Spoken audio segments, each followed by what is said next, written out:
හරිම සුමුදුයි.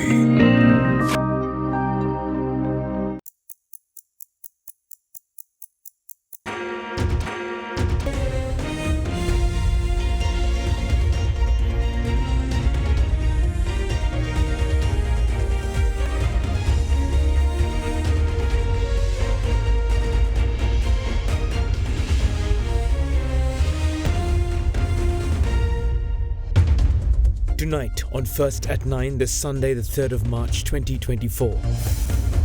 Agri-economics. President highlights the need for an agriculture modernization initiative and calls on the private sector to collaborate with the government for implementation. Welfare benefits. Aspasama program has become politicized, according to the former central bank governor. We have now again gone back to a fuzzy way of trying to determine who gets these handouts or not, because clearly it's a very important means of having political patronage. Election season. President appoints a political cabinet aiming at presidential elections. Other political parties express their strategies. Lanka ජනාධිපතිවරයා අනුර කුමාර දිසානායක කෙනෙක් ඉන්දියාවටත් දැනිච්ච කාරණාව. ජනාධිපති කෙනෙක් හදනවා නම් ඒක කරන්න පුළුවන් එකම පක්ෂය ශ්‍රී ලංකා පොදු ජන පෙරමුණ විතරයි. අපි තව දවස් 10කින් විතර සන්දානේ හදලා වඩාත් හොඳ වැඩපිළිවෙලක් රටේ ජනතාවට ඉදිරිපත් කරන්න. ඔබේ විශ්වාසය දෙනු සෙන්සුරයින් දැන් ළඟම ඇති ෆාමසියෙන් ලබාගත හැක. From Derana, this is Derana First at 9. Live from Studio 24 in Colombo. Good evening, happy Sunday and a warm welcome to today's edition of First at 9 with me, Jonathan Benedict, your host for the evening. Let's take a look at our news for right now, starting with our top story. President Ranil Wickremesinghe, while focusing on the implementation of the Agriculture Modernization Initiative, stressed that all entities within the agriculture sector, private and public, must unite in order to successfully implement it, adding that achieving goals set within the sector will be hindered if authorities operate individually. He further called for a grassroots level national program for agriculture modernization, highlighting that efforts are being implemented to further transform the agricultural sector. In the meantime, Chairman of the Aralia Group, Dudley Sirisena, highlighted the need for a regulatory body to ensure the process of rice production stays at high standards, further adding that there is no proper methodology that ensures quality rice production presently.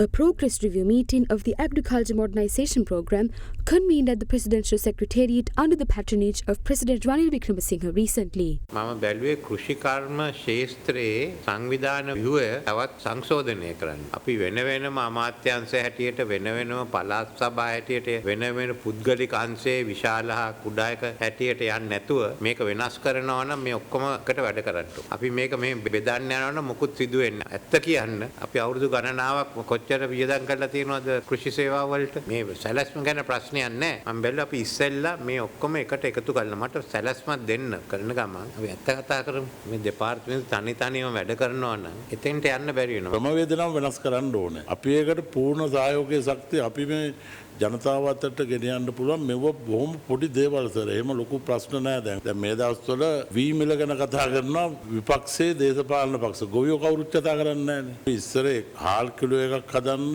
රජයේ ප්‍රමිතියට දෙනවා නම් gram 1.300ක් ඇති හාල් kilo එකක් හදන්න වී.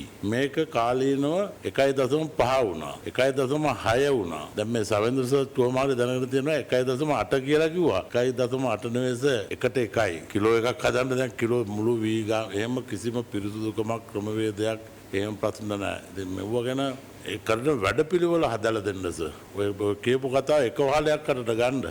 මම මෙතනින් දිල්ලුවා මේක නියාමනයක් කරන්න අපිට කවුරු හරි පව එකක් තියෙන වැඩපිළිවෙලක් අපිට හදලා දෙන්න කියලා. එතෙන්ටත් ඇවිල්ලා තියෙන බව මට පේනවා. අපි එකතු වෙලා වැඩ කරමු. Former Central Bank Governor Dr. Indrajit Kumaraswamy is of the view that the government has failed to execute Sri Lanka's new social security benefits program, Asvasuma, in an appropriate manner, highlighting that it has been politicized. Addressing the business forum of the Sri Lanka America Society as its guest speaker, Kumaraswamy said the government could have determined the eligible target group for the program based on the electricity usage of households in the country as suggested by certain experts.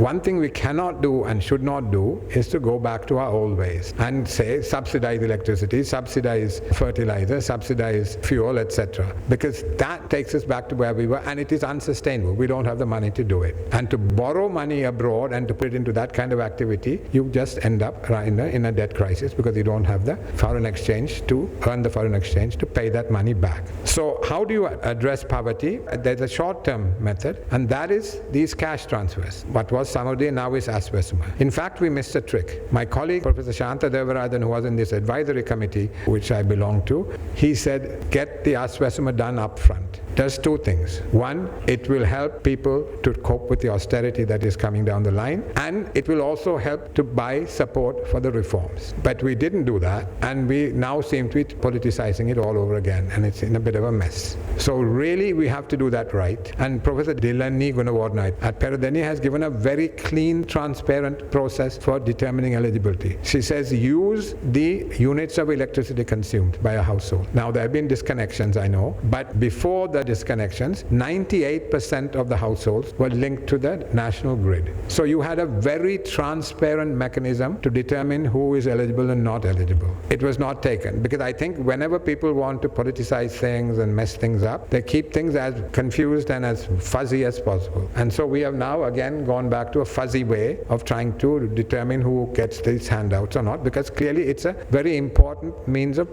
having political patronage. And again, we've slipped back to the same mistake as far as I can see. We can do better in terms of targeting it in a transparent way. And the other thing is technology. The Indians, the Aadhaar scheme, they had a unique digital ID, and that transformed their social transfer programs. The leakages were reduced by 30-40%. And again, technology is resisted at every turn to keep things confused so that it can be manipulated. So these are the kind of things we need to address if we are to really get out of this situation. Because if you have a transparent process, use technology, have a unique digital ID. Most people have a bank account in this country partly because of remittances. Transfer the money from the government into the bank accounts using the unique ID.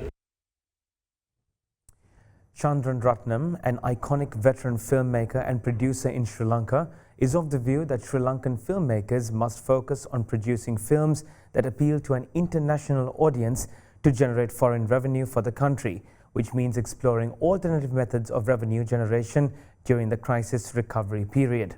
Speaking to Indivari Amawata during our current affairs program at Hyde Park, Ratnam, who provided his insights on how the film industry can contribute to the economic growth of the island nation, said that Sri Lanka possesses the required talent and equipment to produce films for export, which will earn revenue for the country.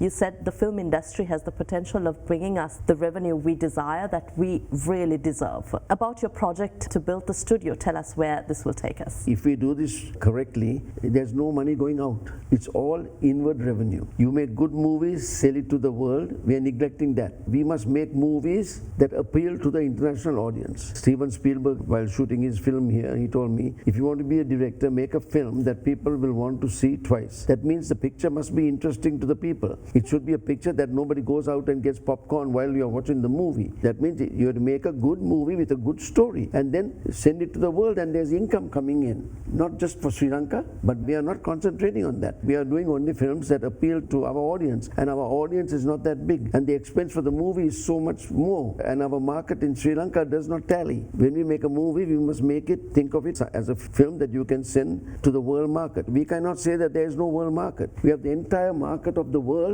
in front of us, with all these OTT platforms, various other modes of showing your movie and earning revenue, not just Sri Lanka. Branding Sri Lanka, this is something that we have had controversially discussed about, whether it's the small miracle of Asia, whether it's the land like no other. We've had many taglines, but really in terms of branding Sri Lanka out there and helping the film industry also gain out of this and attract more filmmakers, how do you really see Sri Lanka being positioned? The brand that I liked best was Sri Lanka, a small miracle. In fact, we did a movie on that, but it was rejected, and we came up with a tagline like "So Sri Lanka." The "So Sri Lanka" is a domestic thing. It is not international. So anyway, now we have another tagline. I'll tell you something. This is the must-see location today in the world. Everybody goes to Maldives. Now Maldives have had their problems and it's unpopular now for whatever political reasons, I don't know. But we are next door to Maldives and we are much less costly. Those things are very expensive, those chalets. We have chalets at a reasonable price. I think we are marketing it much better than we used to. Wherever you go, you see some tourists, right? Where will we see you positioning Sri Lanka? There are two aspects. One is making films for export, making our own films with our own talent, and we have a lot of talent, and we are making it for the world market, and that is revenue coming into the country, nothing going out. In the old days, we have to go to Chennai to finish the movie. We don't have to go anywhere. We have got the equipment, we've got the talent, and we are going to do it. That is one big revenue. And the other one is enticing, as we've been doing it for 40 years, enticing foreign film companies to come and shoot here. And the third thing is, when you make an iconic film, promote it so that people come and see where it was made. Like people are going to Switzerland to see where Shah Rukh Khan laughed and danced. The audience is waiting for it. We have to entice them. And when we do something iconic like we did Bridge on the River Kwai as well as Indiana Jones, we never took advantage of it. So from now on, let's keep our eyes open and let's do it. Interesting thoughts there. The application process for the Presidential Scholarship Program 2024-2025, targeting 100,000 school students facing economic difficulties, commenced today, where applications will be accepted up until the 20th of March this year. Interested candidates can access the application form, instructions and all relevant information in Sinhala Tamil and English through the official Facebook page of the President's Fund and the official website www.presidentsfund.gov.lk in order to apply. Applicants are required to submit their duly completed applications to their respective school principals before the deadline. The President's Fund is slated to disperse the scholarships over the course of 12 months, beginning April 2024, once the Ministry of Education forwards the list of selected scholarship recipients along with their applications and details. The scholarship program aims to support 100,000 students from grade 1 to grade 11, spanning 10,126 schools in Sri Lanka. A budget of 3,600 million or 3.6 billion has been allocated from the President's Fund for the entire program. Now with some interesting news. With the presidential election scheduled for later this year, President Ranil Wickremesinghe has reportedly appointed a political cabinet.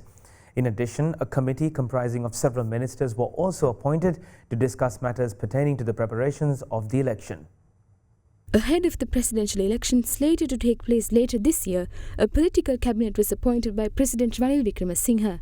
According to internal sources within the government, the political cabinet met for the first time last Monday to discuss matters pertaining to the organisation and preparation of the upcoming elections. The so-called cabinet appointed by President Wickremesinghe consists of several members including senior advisor to the President on National Security and Chief of Presidential Staff Sagar Ratnayaka and Member of Parliament Mahindananda Lutgamage. Concurrently, the President also made arrangements to appoint a committee of ministers Prasanna Ranatunga, Derana English, Harin Fernando, Manusha Nanayakara and Nimal Lanka to discuss the preparations in view of the upcoming elections. The committee had reportedly convened last Wednesday and is expected to meet every week. Staying on the topic of politics, State Minister of Power Indika Anuradha holds true to the fact that it is only the Sri Lanka Podujana Peramana who is capable of electing the next president of Sri Lanka. Meanwhile, the National People's Power Party is of the view that their leader, Anura Kumara, was recently invited to India as India believes that he will be Sri Lanka's next president. With that, here are some more interesting views that were expressed on the political stage. ඔය උද්ඝෝෂණයට මේ රටේ ජනතාව පොළඹවන ඔය විප්ලවවල නායකයෝ ඔය මහා ලොකු mode සමාජවාදියෝ ඒ අයගේ දුවාල පුතාලා යන්නේ රණවර්ණාව කනිෂ්ඨ විද්‍යාලයට. ඒ අයගේ දුවාල පුතාලා යන්නේ මුදල් ගෙවන පෞද්ගලික පාසල්වලට. අපි මේ උගුලෙන් ගැලවෙන්නට ඕන. අපිට තව දුරටත් දූපතික මානසිකත්වයෙන් තියෙන රටක් තුල අපිට ඉදිරි ගමනක් නැහැ. හෙටනිද්දා ජනාධිපතිවරණයක් මහමැතිවරණයක් ආණ්ඩු පෙරළියක් අතලඟ තියාගෙන අනුර කුමාර සහෝදරයට ඉන්දියාවට එන්න කිව්වා. ඒ නිසා දැන් ලංකාවේ ඊළඟ ජනාධිපතිවරයා අනුර කුමාර දිසානායක සහෝදරයා කියන එක ඉන්දියාවටත් දැනෙච්ච කාරණාවක්. ජනාධිපතිතුමා ඉතා පැහැදිලිව කිව්වා මේ වර්ෂය පටන් ගන්නකොට ජනාධිපති මැතිවරණය මේ වර්ෂය පවත්වනවා කියලා. ඒකට බලන්න ඕන සංසන්දනය කළ ලංකාව ආසියාවේ ඉහළ තැනක ඔසවලා තබන්න පුළුවන් අපේක්ෂක ඉදිරිපත් වෙලා ඉන්නවාද? ඒතකොට ඔබට තේරෙයි බහුතර ඉදිරිපත් වෙන දෙනා නුසුදුස්සන් කියලා. මහා පොළවේ ජනාධිපති කෙනෙක් හදනවා නම් ඒක කරන්න පුළුවන් එකම පක්ෂය ශ්‍රී ලංකා පොදු ජන පෙරමුණ විතරයි කියන එක මම ඔබ තමුන්නාන්සලට කියනවා. අපි තව දවස් 10කින් විතර සන්දානේ හදලා වඩාත් හොඳ වැඩපිළිවෙලක් රටේ ජනතාවට ඉදිරිපත් කරන්න රට ගොඩ ගන්න මෙන්න මෙහෙමයි කියලා. ඒක නිසා අපි නිකන් හිස් අතින් ඡන්දයකට ඉන්නෙත් නැහැ. අපි එක එක්කෙනාට බැන බැන කෑක ගහ යන්නෙත් නැහැ. Leader of the Maubima Janata Party, Dilit Jayavira, has once again called on the leader of the National People's Power to join in on a conversation with him. He made these comments while addressing the Kegol District Convention of the party today. Meanwhile, Chairman of the party, Dr. Sarath Amunagama, highlighted the need to restore the country's agriculture, which was affected over the past few years. The Kegol District Convention of the Maubima Janata Party was held this morning under the patronage of its party leader, Dilit Jayavira. අපි වතු වල මිනිස්සු හරි දුක් විඳිනවා. වතු වල වැටු වැඩිවීමක් වෙලත් නැහැ. අපිත් එක්ක සාරයි සමහර മന്ത്രിවරු කෝල් කරලා අයි මේ අපිට බණින්න කියලා අහනවා. බණින්නේ නැතු කොහමද?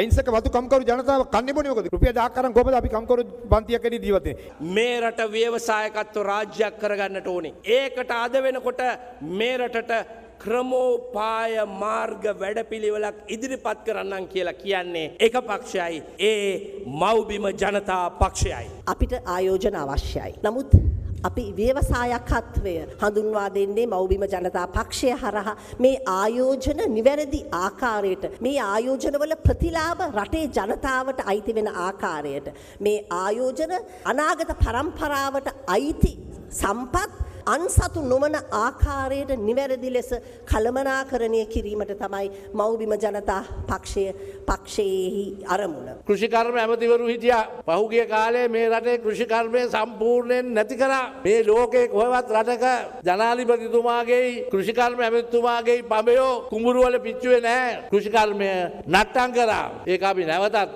ප්‍රතිස්ථාපනය කරන්න ඕනේ. මගේ මිත්‍ර අනුර කුමාරට මම ආරාධනා කරා සංවාදයකට එන්න කියලා. ඔහු පෞද්ගලික නාලිකාවට මේකට පිළිතුරක් දෙනවා. ඇයි මම දිලිත් ජයවීරත් එක්ක සංවාද කරන්නේ? ඌ කවුද?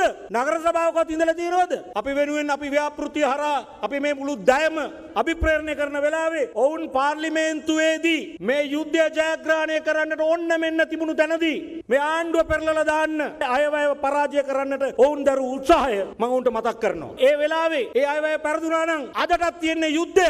ඔහුට ඇවිල්ලා බලන්නට පුළුවන් ඇයි මත් සමග සංවාදයක් කරන්න ඕන කියලා මේ කෑගලු ජනතාව දෙස බලලා. ඔව් මම ආරාධනා කර සිටිනවා. මේ කියන ප්‍රලාප වලින් එළියට අවිලා අපි සමග සාකච්ඡා කරන්න.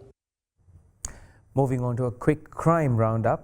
An armed gang entered a hotel in Armour Street in Colombo early this morning and attacked the employers of the hotel, causing major damages to the hotel's property.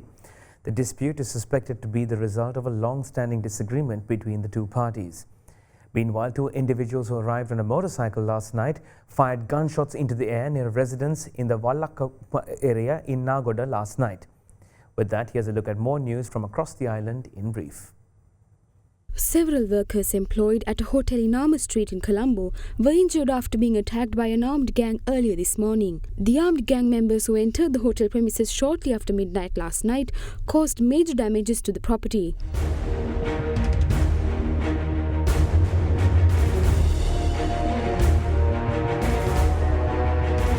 Following the incident, the police narrowed in on suspicion that the attack was a result of a long-standing dispute with the hotel owner. Investigations into the matter are currently underway by the Armour Street police.